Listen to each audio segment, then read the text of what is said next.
থাকিবৰ কাৰণে এইটো থাকিবৰ কাৰণে বনাই দিছে সময় গগৈ নেকি সময় গগৈ হয় হয় তাৰপিছত এতিয়া বৰ্তমান থাকিবৰ কাৰণে এইটো অস্থায়ীকে আপোনালোকে ইয়াতে কেইটা পৰিয়াল আছে আপোনালোকৰ চাৰিটা পৰিয়াল আছে মানে 19 তাৰিখে যেতিয়া বান আহিছিল সেই সময়ত আপুনি আছিলেনে কেনেকুৱা পৰিৱেশ হৈছিলে আপুনি কেনেকে মানে ইয়াৰ পৰা ওলাই গ'ল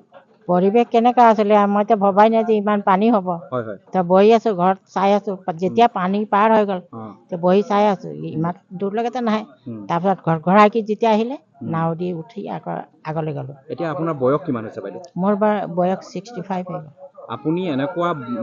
বান হয় দেখিছিলে নে নাই দেখা কেতিয়াও নাই দেখা ইয়াত আপোনালোক থকা কিমান দিন হ'ল ইয়াত মই সৰুৰ পৰা ডাঙৰে জন্মৰ পৰা ইয়াত আছে এনেকুৱা বান দেখা নাই ইয়াতে আপোনালোকে নিশ্চয় কৈছে যে ইয়াতে শিল খনা একদম দেখি থাকে আপোনালোকৰ দেখুৱাখন লাগি আছে শিল খানে নে নাখানে ইয়াত খান্দে আকৌ মোৰ ছোৱালীজনীৰ নামতে দি দিছে মানে সিহঁতি গ্ৰুপত যিমান গাঁৱৰ মানুহ চব গৈছে ন চবতৰ নাম নাজানে সিহঁতি যাৰ যাৰ নাম জানে সিহঁতৰ নামটো দি দিছে মানে কেছ দি দিছে আপোনালোকে প্ৰতিবাদ কৰিছে মানে ফৰেষ্টক কয় নাই কথাবিলাক যে ইয়াতে শিল খান্দিব নালাগে ফৰেষ্টৰ লগত আহে সিহঁতি সিহঁতৰ লগত আহে যে সিহঁতৰ লগতে আহে হয় মানে ফৰেষ্টৰ লগতে থাকে নি খান্দোতে এইটো ইয়াত হিলখনত আগতো হিলখন হৈছিলে মানে আপোনালোকৰ লেবাৰ লগাই কাম কৰে তো ইমান ধ্বংস নহয় মানে লেবাৰে কিমান কৰিব প্ৰতি বছৰে হয় ইয়াত তেতিয়া আমাৰ ইয়াৰ গাঁৱৰ মানুহ বাহিৰত যোৱা নাছিলে ইয়াতে থাকিছিলে ভালকে কাম কৰিছিলে ঘৰ চলিছিলে এতিয়া যেতিয়াৰ পৰা আপোনাৰ মেচিন ওলাই গ'ল তো নদীটো খন্দি ধ্বংস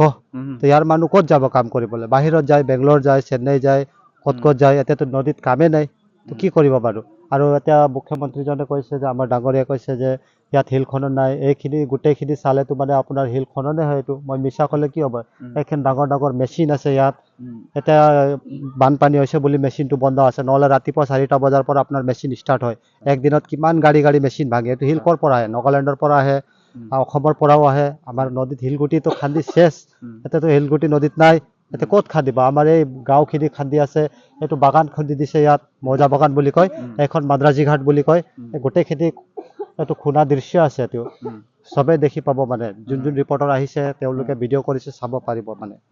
পুৰা খান্দি দিছে খান্দি দিছে গোটেইখিনি পাৰটো একদম সম্পূৰ্ণ খান্দি দিছে গোটেইখিনি আপোনালোকে ইয়াৰ বিৰুদ্ধে প্ৰতিবাদ কৰিছে না কেতিয়াবা এইটো আমাৰ এইটো প্ৰতিবাদটো আমাৰ 2017 পৰা আমি এইটো প্ৰতিবাদ কৰি আছো নাখান্দিব বুলি তেওঁলোকে এতিয়া প্ৰাকৃতিক ধ্বংস কৰিছে এতিয়াতো মানুহে এদিন কাম কৰাটো মেচিনতো 1 মিনিটতে কৰি দিয়ে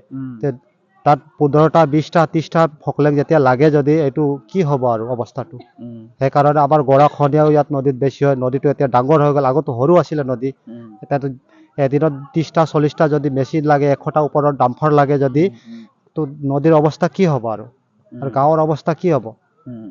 গোটেইখিনি এতিয়া ইয়াৰ কাৰণে ভুক্তভোগী আপোনালোক হৈছে এতিয়াতো আমি গোটেইখিনি মানে মই অকলে ভোগা নাই এতিয়া শিৱসাগৰ ডিষ্ট্ৰিক্ট গোটেইখিনি ভুগি আছে নদীৰটো কাৰণে এতিয়া মই অকলে ক'লেতো বেয়া হ'ব গোটেই আমাৰ ইয়াৰ পৰা আমাৰ কমল চাপৰিৰ পৰা তলত যিমানখিনি গাঁও আছে এইখিনি গোটেইখিনি ডুবাখিনি গোটেই ৰাইজে এতিয়া ভুগিছে মুখ্যমন্ত্ৰীলৈ কি আহ্বান জনাব বিচাৰে তেওঁক মানে ক'ব বিচাৰোঁ যে আমাৰ এই দিখৌ নৈটো হিল খননটো বন্ধ কৰি দিলে একেবাৰে ভাল হ'ব মানে গোটেইখিনি ৰাইজে আমাৰ শিৱসাগৰ ডিষ্ট্ৰিক্টে সুখী হ'ব আৰু নুখুন্দিলে মানে যিকোনো খবৰৰ বাবে যোগাযোগ কৰক 9181307221 আমাৰ এই নম্বৰত।